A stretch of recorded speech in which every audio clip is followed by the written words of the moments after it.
ಹಲವು ಬೇಡಿಕೆಗಳ ಈಡೇರಿಕೆಗೆ ಆಗ್ರಹಿಸಿ ರಾಜ್ಯ ರೈತ ಸಂಘದಿಂದ ಪ್ರತಿಭಟನೆ.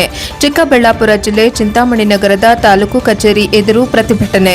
ಮಳೆ ಇಲ್ಲ, ಬೆಳೆ ಇಲ್ಲದ ನಡುವೆ ರೈತರು ತೀವ್ರ ಸಂಕಷ್ಟಕ್ಕೀಡಾಗಿದ್ದು, ಕೂಡಲೇ ರಾಜ್ಯ ಸರ್ಕಾರ ರೈತರ ನೆರವಿಗೆ ಧಾವಿಸುವಂತೆ ಒತ್ತಾಯಿಸಿ ಕರ್ನಾಟಕ ರೈತ ಸಂಘದ ರಾಜ್ಯಾಧ್ಯಕ್ಷ ಜೆವಿ ರಘುನಾಥ ರೆಡ್ಡಿ ನೇತೃತ್ವದಲ್ಲಿ ರೈತರು ಚಿಂತಾಮಣಿ ನಗರದ ತಾಲೂಕು ಕಚೇರಿ ಎದುರು ಪ್ರತಿಭಟನೆ ನಡೆಸಿ ರಾಜ್ಯ ಸರ್ಕಾರವನ್ನು ಒತ್ತಾಯಿಸಿದರು.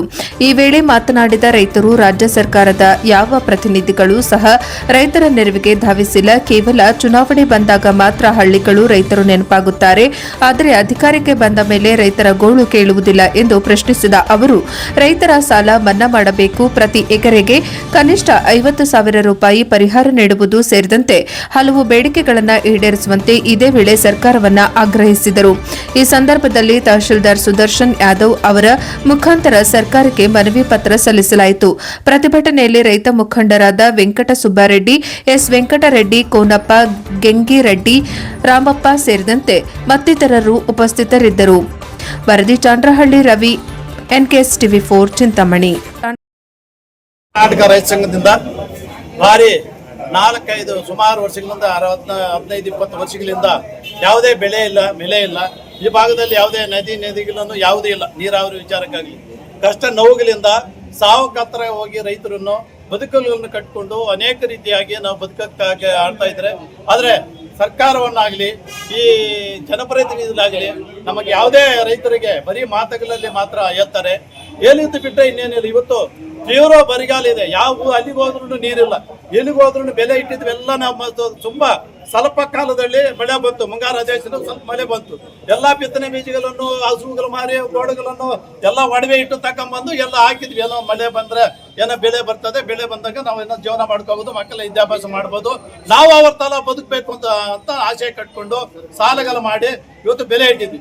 ಬೆಳೆಗಳೆಲ್ಲ ಸಂಪೂರ್ಣವಾಗಿ ನಾಶ ಆಯಿತು. 2 ತಿಂಗಳಾಯ್ತು ಮಳೆ ಆಗಿ. ಇದ್ರ ಬೆಳೆಗಳು ಇಟ್ಟಿದ್ದ ಬೆಳೆಗೆಲ್ಲ ಸಂಪೂರ್ಣವಾಗಿ ನಾಶ ಆಗಿದೆ. ಆದ್ರೆ ಅಧಿಕಾರಿಗಳಾಗಲಿ, ಜಿಲ್ಲಾಧಿಕಾರಿಗಳಾಗಲಿ, ನಮ್ಮ ಕೃಷಿ ಅಧಿಕಾರಿಗಳಾಗಲಿ, ತೋಟಗಾರಿಕೆ ಅಧಿಕಾರಿಗಳಾಗಲಿ, ರೇಷ್ಮೆ ಅಧಿಕಾರಿಗಳಾಗಲಿ, ಯಾವುದೇ ರೈತರ ಬಗ್ಗೆ ಆಗಲಿ, ಸರ್ಕಾರಕ್ಕೆ ಮಾಹಿತಿ ಆಗಲಿ, ಯಾವುದೇ ವಿಚಾರಕ್ಕಾಗಲಿ ಇದುವರೆಗೂ ನಮಗೆ ಸ್ಪಂದನೆ ಇಲ್ದಿರ ಎಲ್ಲಾ ಬೆಳೆಗಳನ್ನು ಸಂಪೂರ್ಣವಾಗಿ ನಾಶ ಆಗಿದೆ. ಬರೀ 3 ಪಕ್ಷಗಳು ಅಂತ ಹೇಳ್ತಾರೆ. ಈ ಭಾಗದಲ್ಲಿ 3 ಪಕ್ಷಗಳು ಒಂದೇ ಕುಲ ಭಾಗದಲ್ಲಿ ಎಲ್ಲಾ ರೈತರ ಪರವಾಗಿದ್ದೀವಿ ಅಂತಾರೆ. ಎಲ್ಲಾ ರೈತರ ಪರನೇ, ಎಲ್ಲಾ ನಾವು ರೈತರಕ್ಕೆ ಹೋಗ್ತಾ ಇದ್ದೀವಿ ಅಂತಾರೆ. ಇವ್ರು ಬಂದಾಗಿ ಟೌಲ್ ಹಾಕೊಂತಾರೆ. ಅವ್ರಿಗೆ ನಾಚಿಕೆ ಆಗ್ಬೇಕು. ಅಧಿಕಾರ ಇದ್ದಾಗ ಟೌಲ್ ಪಕ್ಕ ಹಾಕಂತಾರೆ. ಬಿಜೆಪಿ ಆಗ್ಲಿ, JDS ಅವರಾಗ್ಲಿ ಅಧಿಕಾರ ಹೋದ ತಕ್ಷಣ ನಾವು ರೈತರೇ ಅಂತ ಅನ್ಕೋತಾರೆ. ನಾಚಿಕೆ ಆಗ್ಬೇಕು. ಟೌಲ್ ಹಾಕೋಬೇಕು. ಟೌಲ್ ಸತ್ಯಾಂಶ ಗೊತ್ತಾಗ್ಬೇಕು. ರೈತರ ಪ್ರಾಣಗಳೇನು ಅಂತ ಗೊತ್ತಾಗ್ಬೇಕು. ರೈತರ ಕಷ್ಟಗಳು ಗೊತ್ತಾಗ್ಬೇಕು. ಈ ಭಾಗದಲ್ಲಿ ಇರುವಂತ ರೈತರು ಟಮಾಟ, ಮಾವು ಮಿತ್ತ ಯಾರು ಬದುಕಿ ಯಾವ್ದು ಬೆಲೆ ಇಟ್ಟಿದ್ರು ಬದುಕೋದಿಲ್ಲ. 1 ಎಕರೆಗೆ ಬಂದು 4 ಲಕ್ಷದಿಂದ 5 ಲಕ್ಷ ರೂಪಾಯಿ ಬೆಲೆ ಹಾಕ್ತಾರೆ ಒಬ್ಬ ರೈತ. ಹಾಕದ ಮೇಲೆ ಬೆಲೆ ಕೈಗೆ ಸಿಗ್ತಾರ, ಮಾರುಕಟ್ಟೆ ರೇಟ್ ಇಲ್ದಿರ ಇವಾಗ ಸುಮಾರು ಲಕ್ಷಾಂತರ ರೂಪಾಯಿ ಸಾಲಗಳು ಮಾಡಿ ಬೆಲೆ ಇಟ್ಟಿದ್ವಿ. ಸಂಪೂರ್ಣವಾಗಿ ನಮ್ಮ ಮಾರುಕಟ್ಟೆಯಲ್ಲಿ ಕೂಗುವರೇ ಇಲ್ಲ. ಯಾವ್ದು ಟಮಾಟೆ ಕೂಗುವುದೇ ಇಲ್ಲ. ಎಲ್ಲ ಸಂಪೂರ್ಣವಾಗಿ ನಾಶ ಆಗಿ ಎಲ್ಲ ಸಾಲಗಾಗಿದ್ವಿ. ಬದುಕುವುದ ಬಿಡುವುದ ಅನ್ನೋದು ಹೇಳ್ಬಿಟ್ಟು ಕುಲದ ರಾಜಕಾರಣಗಳು ಮಾಡಿ ಈ ಭಾಗದಲ್ಲಿ ನಿಮ್ ಕುಲದವರು ನಮ್ ಕುಲದವರು ಅಂತ ಹೇಳ್ಬಿಟ್ಟು ಸಂಪೂರ್ಣ ರೈತರನ್ನ ನಿರ್ದಾಕ್ಷಿಣ್ಯವಾಗಿ ಹತ್ಯೆ ಮಾಡ್ತಾ ಇದ್ದಾರೆ ಎಲ್ಲಾ ರಾಜಕಾರಣಿಗಳು, ಸರ್ಕಾರ ಜೊತೆ ಸೇರಿ. ಇವಾಗ ಇನ್ನೊಂದು ಮಾತು ಹೇಳ್ತೇನೆ. ಇವಾಗ ಸರ್ಕಾರ ಇದೆ, ಕಾಂಗ್ರೆಸ್ ಸರ್ಕಾರ ಇದೆ. JDS ಅವರು, ಬಿಜೆಪಿ ಅವರು ವಿರೋಧ ಪಕ್ಷದಲ್ಲಿ ಇದ್ದಾರೆ. ವಿರೋಧ ಪಕ್ಷದಲ್ಲಿ ಇದ್ದಂತ ಸಂದರ್ಭದಲ್ಲಿ ಇವ್ರು ಯಾಕೆ ಹೋರಾಟ ಮಾಡಬಾರ್ದು? ಯಾಕೆ ಇವ್ರು ಯಾರು ಎಲ್ಲಿ ಮಾಡ್ತಾ ಇದ್ದಾರೆ ರೈತರ ಪರವಾಗಿ? ಯಾಕೆ ಧ್ವನಿ ಎತ್ತಬಾರ್ದು? ಎಲ್ಲ ಪೇಪರ್ಗಳಲ್ಲಿ ಕೂತ್ಕೊಂಡು, ಚೇರಿಗಳಲ್ಲಿ ಕೂತ್ಕೊಂಡು ನಾವು ರೈತರ ಪರ ಆಗ್ತೀರ. ಎಲ್ಲಿ ನೀವು ರೈತರ ಪರ ಇದ್ದೀರಿ? ಎಲ್ಲಿ ರೈತರನ್ನ ನೀವು ಕಾಪಾಡ್ತೀರಿ? ಯಾವ ಪಕ್ಷವನ್ನು ಕಾಪಾಡ್ತದೆ? 3 ಕುಲವನ್ನು ರೈತರ ಕುಲ ಇದು 3 ಪಕ್ಷಗಳನ್ನು ಒಂದೇ ಕುಲ. ಯಾವುದು? ರಾಜಕಾರಣ, ಕುಲ ರಾಜಕಾರಣ, ಶಕ್ತಿ ರಾಜಕಾರಣ. ಈ ರಾಜಕಾರಣ ಹೋದ್ರೆ ಮಾತ್ರ, ಈ ಜನಪ್ರತಿನಿಧಿಗಳು ಎಲ್ಲರೂ ಹೋದ್ರೆ ಮಾತ್ರನೇ ಇವತ್ತು ಸರ್ಕಾರ ರೈತರು ಬದುಕಕ್ಕಾಗುತ್ತೆ. ಇಲ್ಲ ಅಂದ್ರೆ ರೈತರು ಬದುಕಕ್ಕಾಗಲ್ಲ. ಸಂಪೂರ್ಣ ನಿರ್ದಾಕ್ಷಿಣ್ಯವಾಗಿ 2 ಜಿಲ್ಲೆಗಳಲ್ಲಿ ರೈತರನ್ನ ಹತ್ಯೆ ಮಾಡಿದ್ದಾರೆ ಈ ರಾಜಕಾರಣಿಗಳು ಸೇರ್ಕೊಂಡು. ಈ ಭಾಗದಲ್ಲಿ ಇರುವಂತ 12 ಜನ MLAಗಳಿದ್ದಾರೆ. ವಿಧಾನಸೌಧದಲ್ಲಿ ಏನು ಬೇಕು ನಮ್ಮ ಭಾಗ ರೈತರಿಗೆ ಅಂತ ಕೇಳ್ತಾರ? ಯಾರು ಕೇಳಲ್ಲ. ಇಲ್ಲ ವಿರೋಧ ಪಕ್ಷದ ಕೇಳ್ತಾರ? ಯಾರು ಕೇಳಲ್ಲ. ಯಾವ್ದೋ ಕಷ್ಟ ಬಂದಾಗ ಬಂದು ನಾವು ರೈತರ ಪರವಾಗಿದ್ವಿ, ಎಲ್ಲೋದಿಯೋ ಮಾಮ, ಎಲ್ಲೋಗಿದೆ ಅಂತ ಎಲೆಕ್ಷನ್ ಬಂದಾಗ ಕೇಳ್ತಾರೆ. ಇವ್ರಿಗೆ ಯಾವ ನೈತಿಕ ಹಕ್ಕಿದೆ ರೈತರ ಹತ್ರ ಬರಕ್ಕೆ? ರೈತನ ಬದುಕಕ್ಕೆ ಯಾವ ನೈತಿಕ ಹಕ್ಕಿದೆ? ಸರ್ಕಾರದಲ್ಲಿ ಅಧಿಕಾರಿಗಳಿದ್ದಾರೆ, ಅವ್ರ ಹತ್ರ ಹೋಗ್ತಾರೆ ಕೇಸ್ ಮಾಡ್ತಾರೆ. ನಮ್ಮೆಲ್ಲರೂ ಸಮೇತ ಇಲ್ಲ ಕೇಸ್ ಮಾಡಿದ್ರು ದಂಡಾಧಿಕಾರಿಗಳು. ಈ ಕೇಸ್ಗಳು ಮಾಡಿ ರೈತನ ಹೊಲಗ ಹಾಕ್ತೀವಿ ಅಂತಾರೆ. ಯಾವ ರೈತನನ್ನ ಭಯಪಾಂತಗಳು ಮಾಡಿ ಪೊಲೀಸರನ್ನ ಕರ್ಕೊಂಡ್ಬಂದು ಭಯಪಾಂತಗಳು ಮಾಡಿ ಎಲ್ಲಿದೆಯಲ್ಲ ಮಾಡ್ತಾರೆ ಬಿಟ್ರೆ ಯಾವುದೇ ಜನಪ್ರತಿನಿಧಿಗಳು ಸರ್ಕಾರವನ್ನ ರೈತನನ್ನ ಬದುಕಿಲ್ಲ. ಇವಾಗಿದ್ದಾರೆ ಎಲ್ಲ ಅಧಿಕಾರಿಗಳು ನಾವೇನ ಮಾಡ್ತಾರೆ ಹೋಗ್ತಿರೋ ಕೇಸ್ ಮಾಡ್ತೀವಿ ಅಂತಾರೆ. ಜನಪ್ರತಿನಿಧಿಗಳು ಯಾವ್ದು ಕೇಸ್ ಮಾಡ್ಬೇಕಾಗಿದ್ರೆ ರೈತನ 3 ಶಾಂತಿ ಸಭೆಗಳು ನಡೆಸಬೇಕು. ಇವ್ರು ಕಾನೂನು ಗೊತ್ತಿಲ್ಲ, ಕಾನೂನು 3 ಶಾಂತಿ ಸಭೆಗಳು ನಡೆಸಬೇಕು ಪೊಲೀಸರಾಗಿ. ಆಮೇಲೆ ವಿಫಲವಾಗಿದ್ರೆ DC ಪರ್ಮಿಷನ್ ತಗೋಬೇಕು. ಆಮೇಲೆ ಕೇಸ್ ಮಾಡ್ಬೇಕು ರೈತರ ಮೇಲೆ. ಸುಮಾರು ಕೇಸ್ಗಳು ಮಾಡಿದ್ದಾರೆ 3 ವರ್ಷಗಳಿಂದ.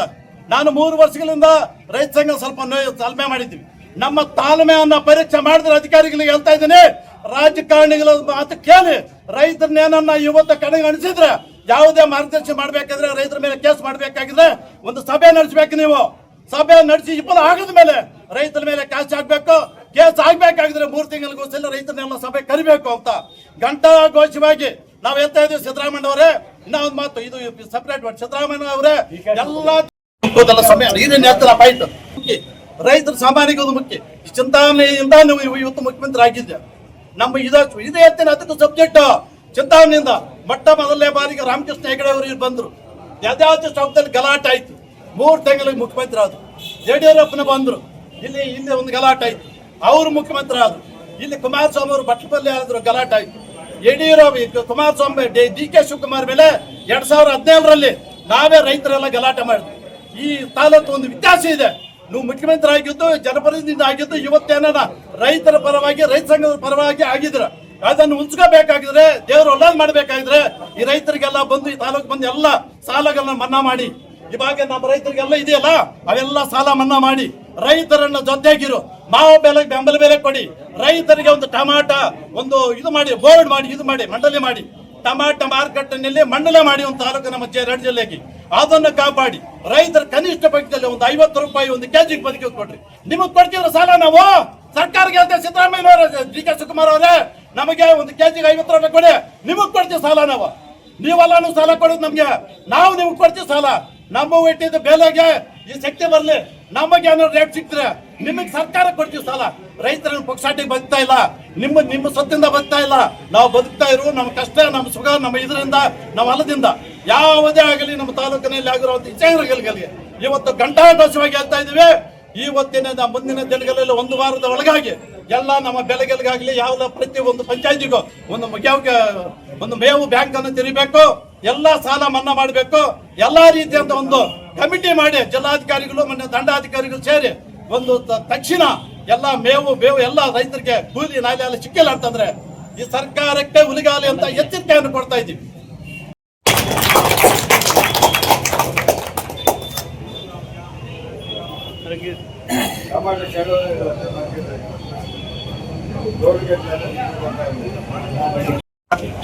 ಚಿಂತಾಮಣಿ ತಾಲೂಕು ಶಾಖೆಯ ವತಿಯಿಂದ ಸಾಮಾನ್ಯ ಮುಖ್ಯಮಂತ್ರಿಗಳಿಗೆ ಏನು ಬರಗಾಲದಿಂದ ರೈತರ ಮಾಡಿರುವಂಥ ಒಂದು ಒತ್ತಾಯಗಳನ್ನ ಈಡೇರಿಸಬೇಕು ಅಂತ ನಮಗೆ ಒಂದು ಮನವಿ ಪತ್ರವನ್ನು ಕೊಟ್ಟಿದ್ದಾರೆ.